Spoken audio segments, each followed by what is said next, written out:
आजकल सब plasma therapy के बारे में बात कर रहे हैं और ऐसे में लोगों के मन में काफी सारे सवाल उठ रहे हैं। तो आज की वीडियो ना आपको उन सब सवालों का जवाब दे देगी। पर मैं बता दूं कि मैं एक साइंस टीचर हूं, मैं डॉक्टर नहीं हूं।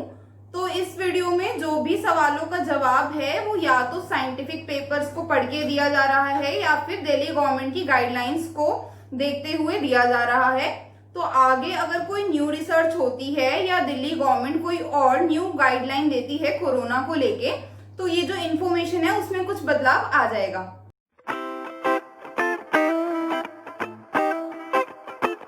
Hello everyone, welcome to my channel Bioworld BG, जहां हम बात करते हैं साइंस के बारे में। और आज की वीडियो में हम बात करेंगे कॉन्वलेसेंट प्लाज्मा थेरेपी के बारे में।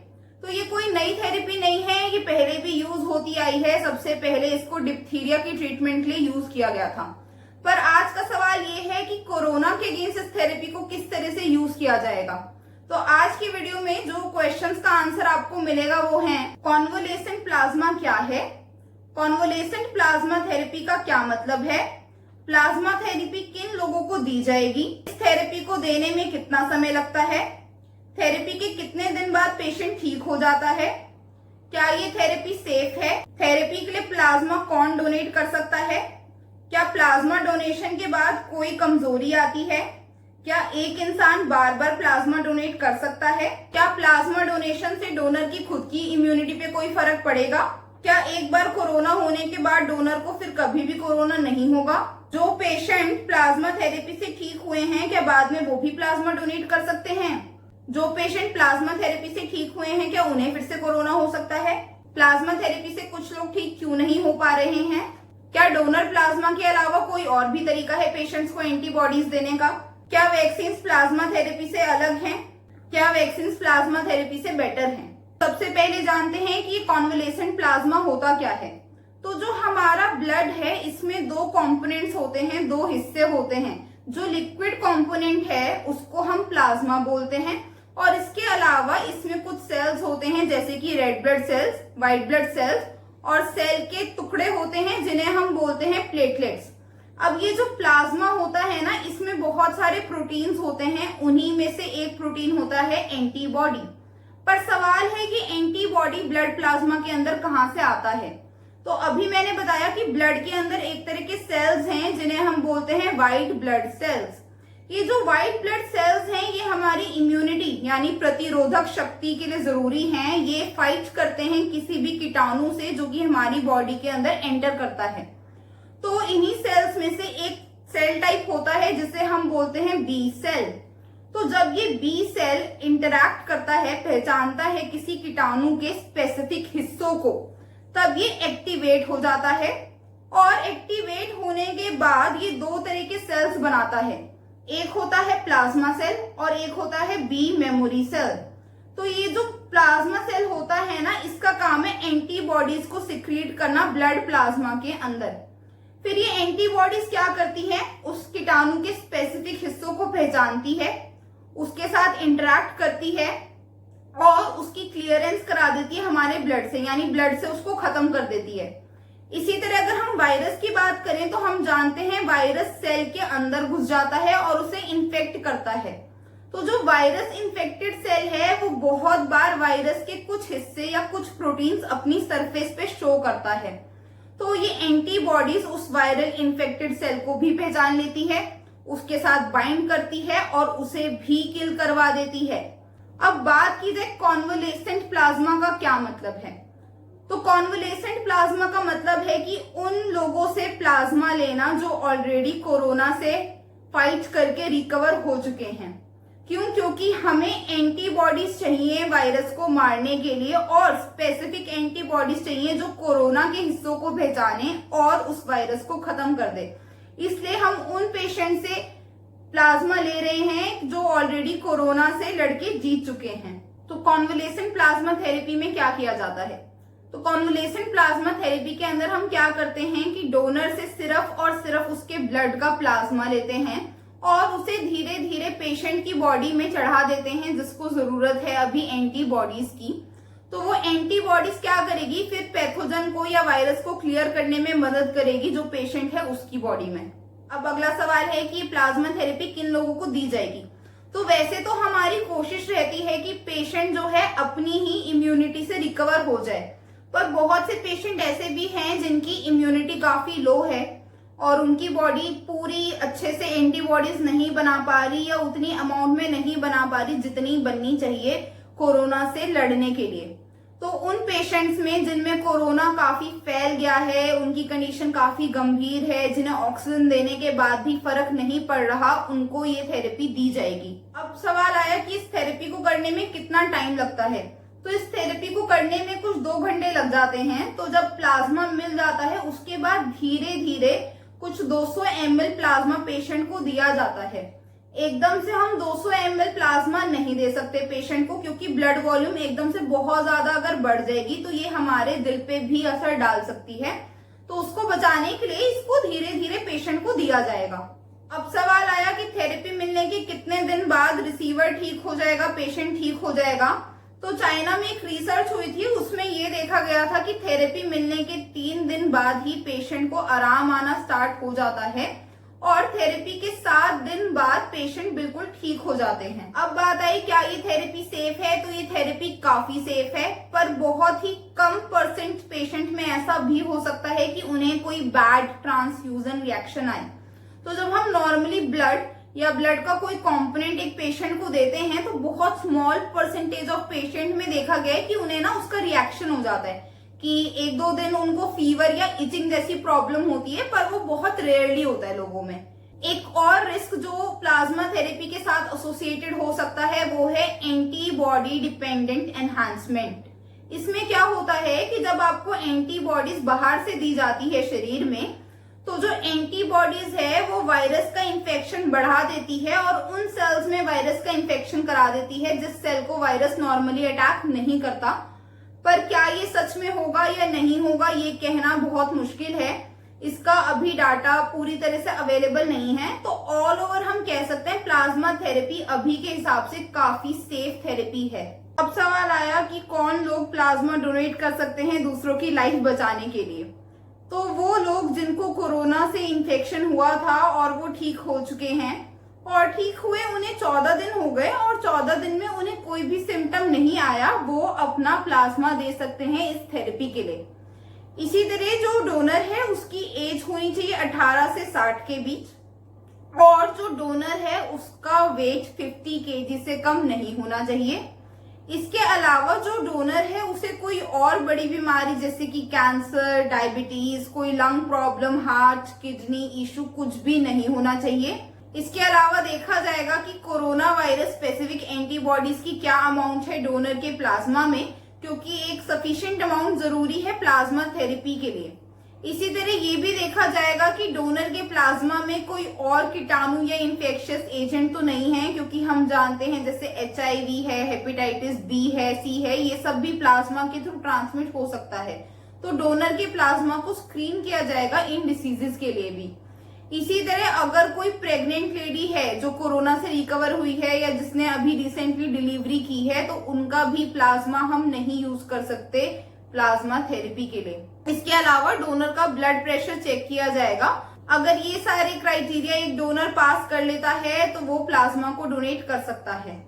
अब बात आई कि आप प्लाज्मा कैसे डोनेट कर सकते हो और किसी की लाइफ सेव कर सकते हो। तो इसके लिए आप हेल्पलाइन नंबर पे कॉल कर सकते हो जो कि है 1031। नहीं तो आप इस नंबर पे व्हाट्सएप कर सकते हो या फिर आप वेबसाइट पे जा सकते हो जो कि है www.delhifightscorona.in/donate-plasma। तो इनमें से किसी भी मेथड को यूज करके आप institute of liver and biliary science को कांटेक्ट कर सकते हो, क्योंकि यहीं पे दिल्ली का प्लाज्मा बैंक बना है और नेक्स्ट वीक से कह रहे हैं कि GTB हॉस्पिटल पे भी प्लाज्मा बैंक बना दिया जाएगा, पर अभी के लिए तो यहीं पे है प्लाज्मा बैंक। तो आप यहाँ कांटेक्ट कर सकते हो। पता है आपको ट्रांसपोर्टेशन का भी कोई टेंशन नहीं है, कोई खर्चा नहीं है, आपको सब हेल्प मिल जाएगी दिल्ली सरकार की मदद से। जब आप वहां पहुंचोगे आपको आराम से बिठाया जाएगा, आपके सारे टेस्ट होंगे, जो क्राइटेरियाज हैं वो पूरे होते हैं या नहीं उन्हें देखने के लिए। उसके बाद क्या होगा, प्लाज्मा थेरेपी के लिए आपका प्लाज्मा लिया जाएगा। इस प्रोसेस में 45 मिनट्स लगते हैं। तो जो आपका ब्लड है सिर्फ उसका प्लाज्मा लिया जाएगा उसमें से कोई व्हाइट ब्लड सेल्स नहीं लिए जाएंगे, आरबीसी प्लेटलेट्स कुछ भी नहीं लिया जाएगा, सिर्फ और सिर्फ प्लाज्मा लिया जाएगा। तो आपको कोई कमजोरी नहीं आएगी।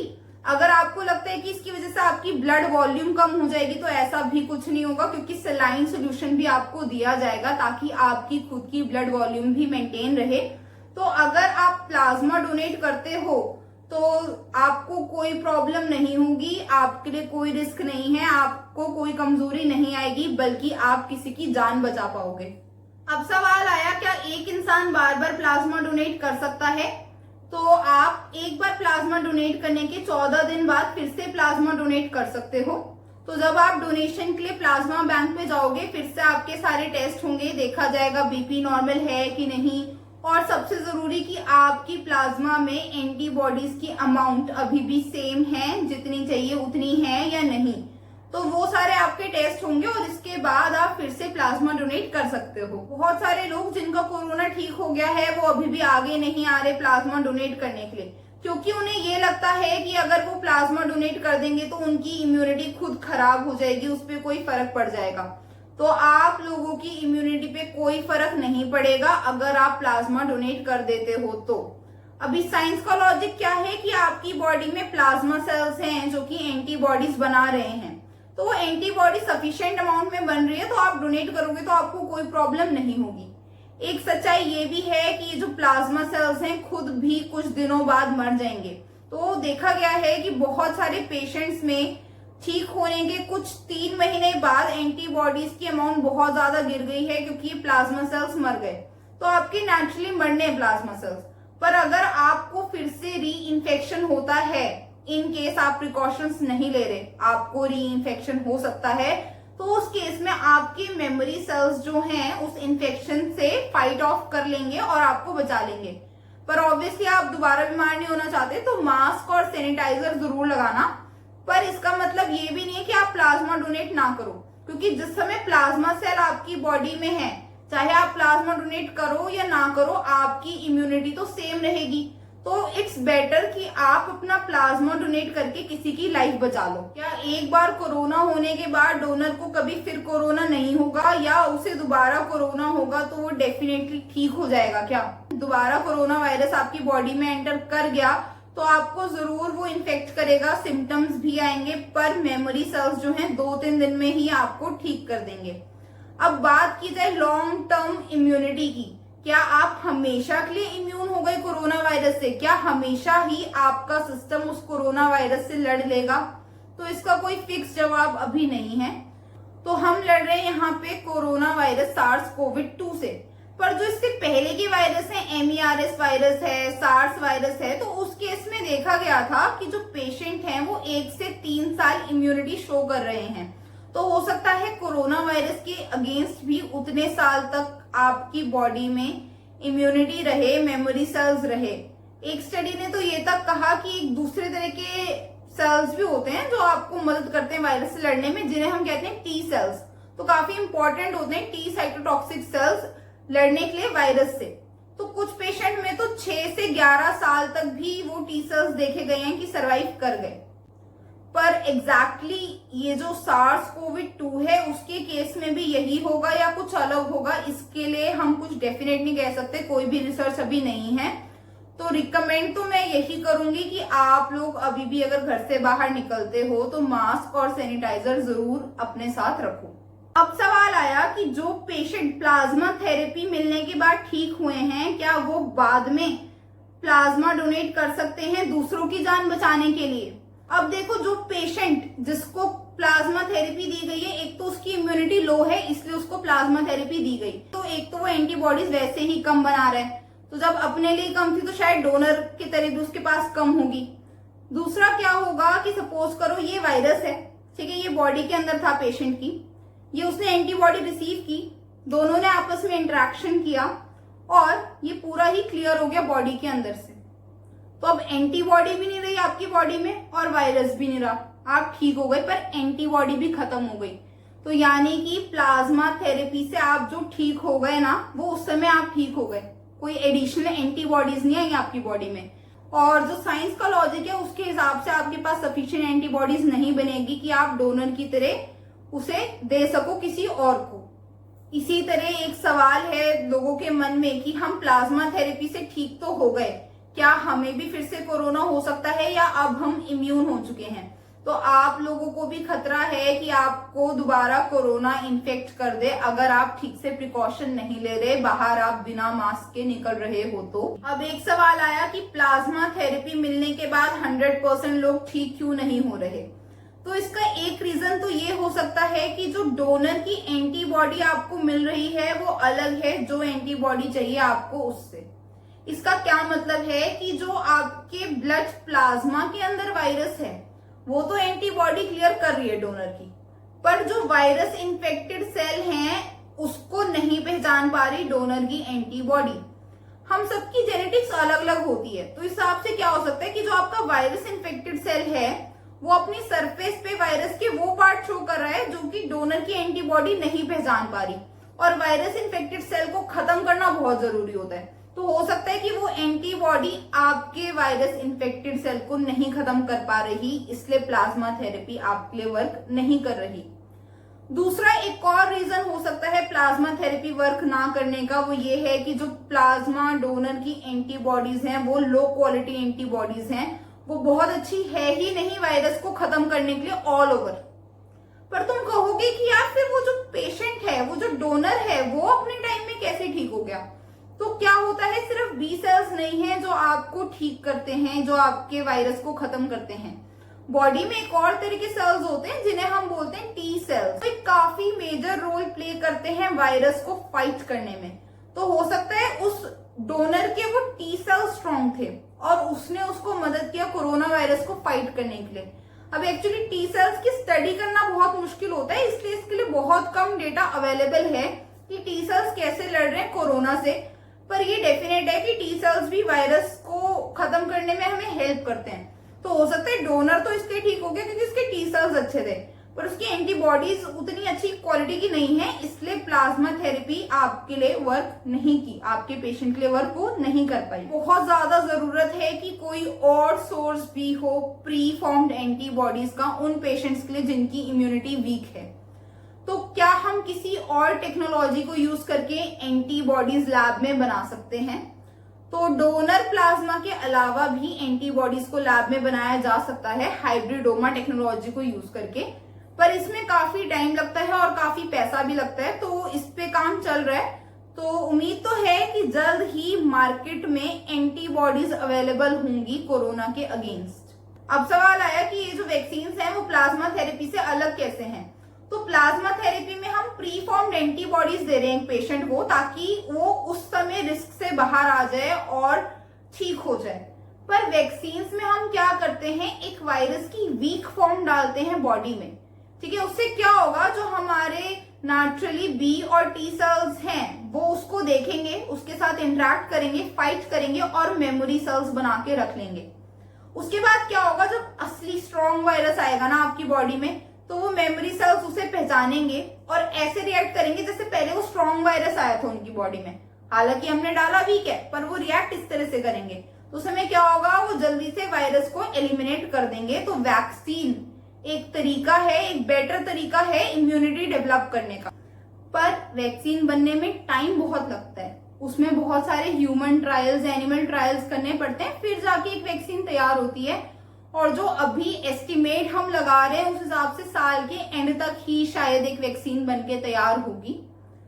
तो वैक्सीन आने में टाइम लगेगा, तब तक ऑब्वियसली अपने लोगों को हमें बचाना है, इसलिए प्लाज्मा थेरेपी को यूज किया जा रहा है। तो प्लाज्मा थेरेपी आपको अभी बचा रही है, पर इसका मतलब ये नहीं कि आप इग्नोरेंस करनी स्टार्ट कर दो, मास्क, सैनिटाइजर, जो भी गाइडलाइंस हैं उनको फॉलो करना बंद कर दो, ऐसा नहीं करना। और आज की वीडियो के बाद भी आपके मन में कोई सवाल रह गया प्लाज्मा थेरेपी को लेके, कोरोना को लेके, वैक्सीन को लेके, तो आप कमेंट बॉक्स में मुझे बता सकते हो उस सवाल के बारे में, मैं आपको जवाब दे दूंगी उस चीज का। और अगर आज की वीडियो आपको अच्छी लगी हो, इन्फॉर्मेटिव लगी हो, तो प्लीज इसको शेयर करना, लाइक करना, मेरे चैनल को सब्सक्राइब करना, ताकि इस तरह की और भी वीडियो जल्दी से आप लोगों के पास पहुंचे। तो हम मिलेंगे किसी और वीडियो में। अपने घर रहिए, सेफ रहिए, और बाहर निकलते हैं तो प्लीज प्रिकॉशंस पूरी लीजिए। धन्यवाद, बाय बाय।